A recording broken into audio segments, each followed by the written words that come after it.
semua kan pasti pengen ya hidup yang damai, terutama dalam hubungan kita sama orang-orang di sekitar. Tapi sering banget ada sesuatu yang ngeganjel. Nah, dalam pembahasan kali ini, kita akan bongkar satu kunci yang luar biasa ampuh buat membuka pintu kedamaian itu.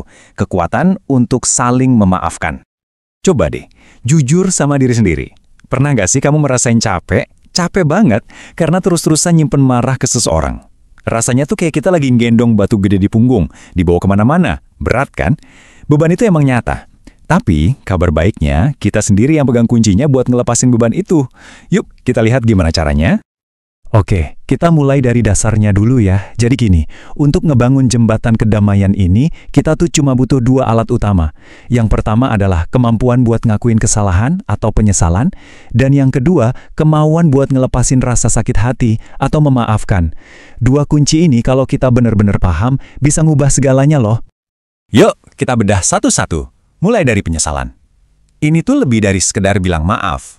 Ini adalah pengakuan yang jujur ke diri sendiri dan ke orang lain, bilang, iya, aku salah, ini tanggung jawabku, dan aku janji akan berusaha lebih baik. Ini adalah langkah pertama buat nyembuhin diri kita sendiri dari rasa bersalah. Terus ada sisi satunya lagi, memaafkan. Nah ini nih yang sering banget disalahpahami. Memaafkan itu bukan berarti kita bilang, oh nggak apa-apa kok kamu nyakitin aku. Bukan, sama sekali bukan itu.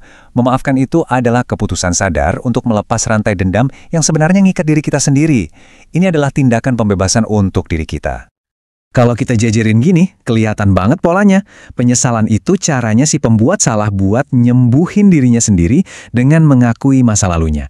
Sementara memaafkan, itu caranya si korban buat nyembuhin hubungannya dengan melepaskan masa lalunya. Keduanya itu ibarat dua sisi dari koin yang sama, yang bekerja bareng buat menciptakan penyembuhan yang utuh. Oke, teorinya udah dapat. Terus gimana cara prakteknya yang benar?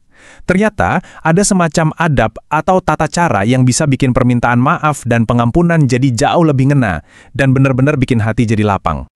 Jadi, ada 3 pilar buat minta maaf yang benar-benar tulus ya. Pertama, jujur. Artinya nggak pakai tapi, nggak pakai nyalahin orang lain, cukup akui aja. Kedua, tulus. Orang tuh bisa ngerasain loh bedanya mana maaf yang dari hati sama yang cuma basa-basi. Dan yang paling krusial, yang ketiga, komitmen buat berubah. Tanpa ini, kata maaf ya cuma jadi kata-kata kosong aja. Begitu juga dengan memaafkan.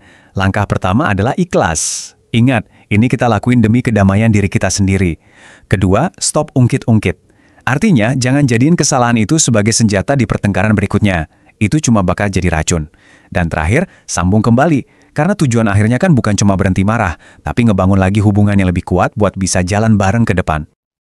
Sekarang kita masuk ke bagian yang paling memotivasi. Kenapa sih kita harus repot-repot ngelakuin ini semua? Apa untungnya buat kita? Wah, ternyata manfaatnya itu jauh lebih besar dari yang kita kira. Coba deh bayangin jadi orang yang kayak gini. Kalem, gak dendaman, dan bisa tetap baik hati meskipun pernah disakiti. Ini bukan gambaran orang suci yang gak mungkin dicapai, tapi ini adalah gambaran orang yang merdeka. Mereka gak ngebiarin kesalahan orang lain ngontrol emosi mereka. Dan yang paling penting, ini semua adalah skill yang bisa kita latih kok. Dan coba lihat deh betapa luas dampaknya. Dimulai dari diri sendiri, hati jadi tenang. Terus nyebar ke ranah sosial, hubungan kita jadi makin kuat. Dan puncaknya, nyentuh ranah spiritual, di mana kita meneladani akhlak mulia dan jadi lebih dekat sama Tuhan. Satu tindakan kecil, tapi manfaatnya terasa di semua level kehidupan.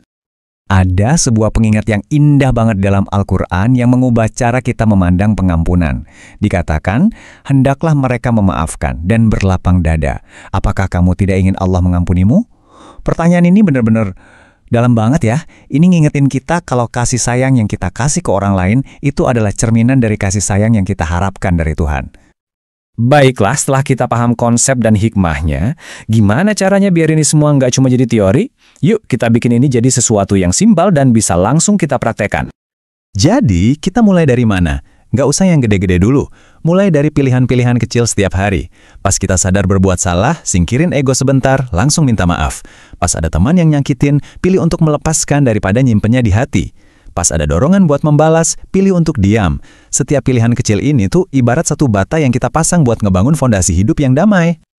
Dan kalau kita butuh inspirasi, nggak ada yang lebih baik dari teladan kita, Nabi Muhammad. Beliau nunjukin kalau kekuatan sejati itu bukan pada kemampuan membalas, tapi pada kelapangan hati untuk memaafkan, bahkan kepada orang yang paling menyakitinya sekalipun. Itulah puncak dari akhlak yang mulia. Jadi, pertanyaannya sekarang bukan lagi apakah kita bisa memaafkan, tapi bagaimana kita akan memulainya. Langkah damai kecil apa yang akan kamu ambil hari ini? Gak perlu yang besar, cukup satu langkah aja. Karena dari satu langkah kecil itulah perjalanan menuju hati yang lapang dimulai. Terima kasih sudah menyimak.